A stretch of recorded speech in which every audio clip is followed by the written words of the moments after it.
میرا جینا میرا مرنا میرا رکنا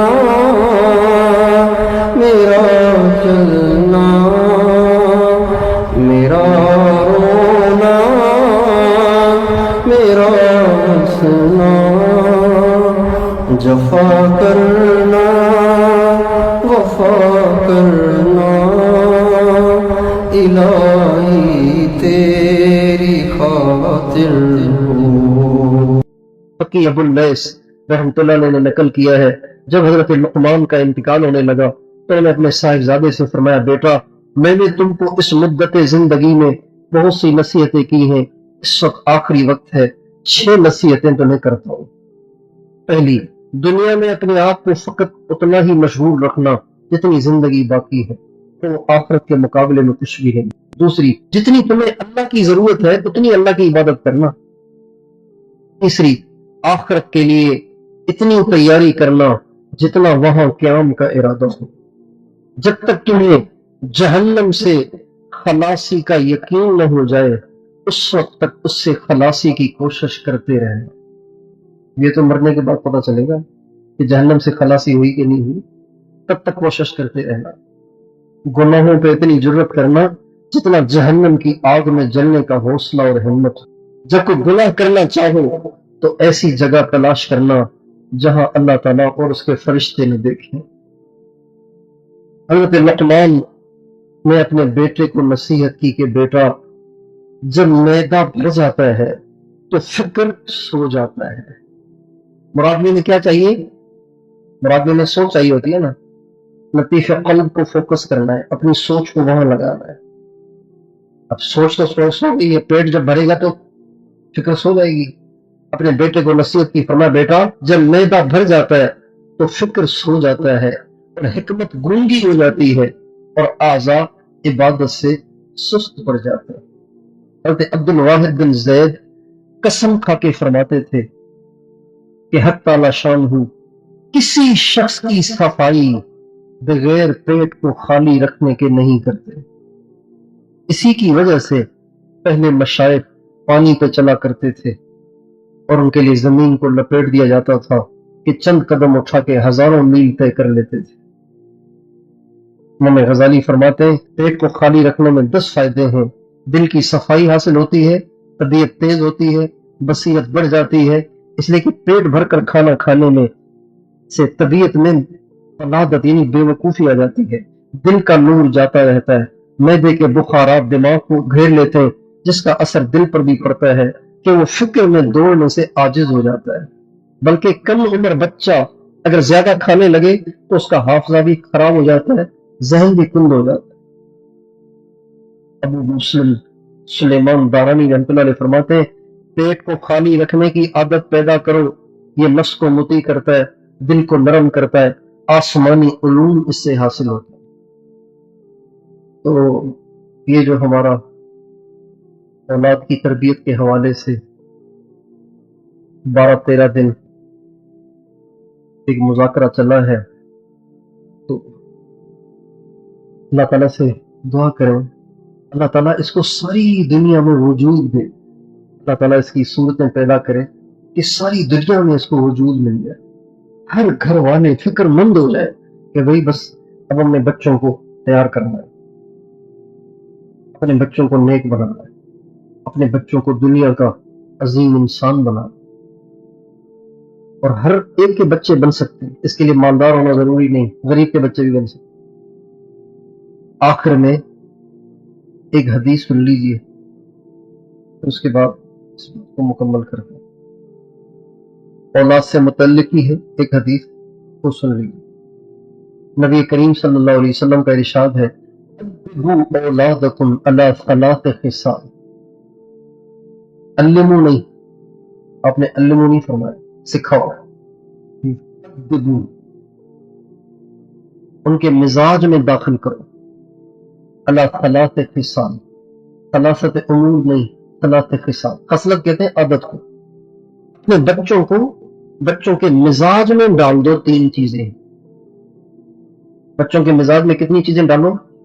یہ آپ علیہ السلام کا ارشاد ہے۔ انجام الصغیر میں علامہ سیوطی نے اس حدیث کو نقل کیا ہے۔ ادبوا اولادکم علی ثلاث خصال، اپنی اولاد کو 3 چیزوں کا عادی بناؤ، ان کے مزاج میں داخل کر دو 3 چیزیں۔ کیا؟ حب نبیکم، اپنے نبی کی محبت، وحب اہل بیتہ، اور اس کے اہل بیت کی محبت، وقراءۃ القرآن، اور قرآن کو حفظ کرنے کی رغبت سے۔ اپنی اولاد میں 3 چیزیں پیدا کرنی ہیں: اللہ کے نبی کی محبت، اللہ کے نبی کے اہل بیت کی محبت، اور حفظ کرنے کا شوق۔ قراءۃ القرآن سے مراد یہاں حفظ ہے۔ کیوں؟ اس لیے کہ آگے الفاظ بتا رہے فَإِنَّ حَمَلَةَ الْقُرْآنِ فِي ظِلِّهِ يَوْمَ الْقِيَامَةِ يَوْمَ لَا ظِلَّ إِلَّا ظِلُّهُ مَعَ أَنْبِيَائِهِ وَأَصْفِيَائِهِ، اس لیے کہ حفاظ قرآن قیامت کے دن اللہ تعالیٰ کے عرش کے سائے میں انبیاء اولیاء کے ساتھ ہوں گے، جس دن اس کے عرش کے سائے کے سوا کوئی سایہ نہیں ہو۔ اپنے بچوں میں 3 چیزوں کا شوق بیٹھا: نبی کی محبت، اہل بیت کی محبت، اور حفظ کا شوق۔ قرآن یاد کریں۔ قرآن کو یاد کرنا ایسا عمل ہے کہ جس کو آپ اسکول کی تعلیم کے ساتھ جمع بھی کر سکتے ہیں، 1.5-2 سال لگتے ہیں، 5 جماعتیں پڑھا کے حفظ کرا لیں، 2 سال کے بعد پھر اس کو جیسے کہ اسکول میں ڈال دیں، اسکول کی تعلیم پڑھائیں، ڈاکٹر بنائیں، انجینئر بنائیں، جو بھی بنانا چاہتے ہیں۔ علامہ ابن قیم رحمۃ اللہ علیہ نے ایک واقعہ لکھا ہے، وہ فرماتے ہیں کہ ایک بزرگ نے خواب دیکھا، ایک قبرستان، ان کے علاقے کا بڑا قبرستان، اس میں وہ گئے اور دیکھا کہ ساری قبروں سے مردے نکلے ہوئے ہیں باہر، اور کوئی چیز پڑی ہوئی ہے، سارے کے سارے اس کو اٹھا رہے ہیں اور اٹھا کے قبروں میں جا رہے ہیں۔ تو یہ بڑے حیران ہوئے کہ قبروں سے مردے نکل رہے ہیں، کیا اٹھا رہے ہیں، کیا ڈھونڈ رہے ہیں۔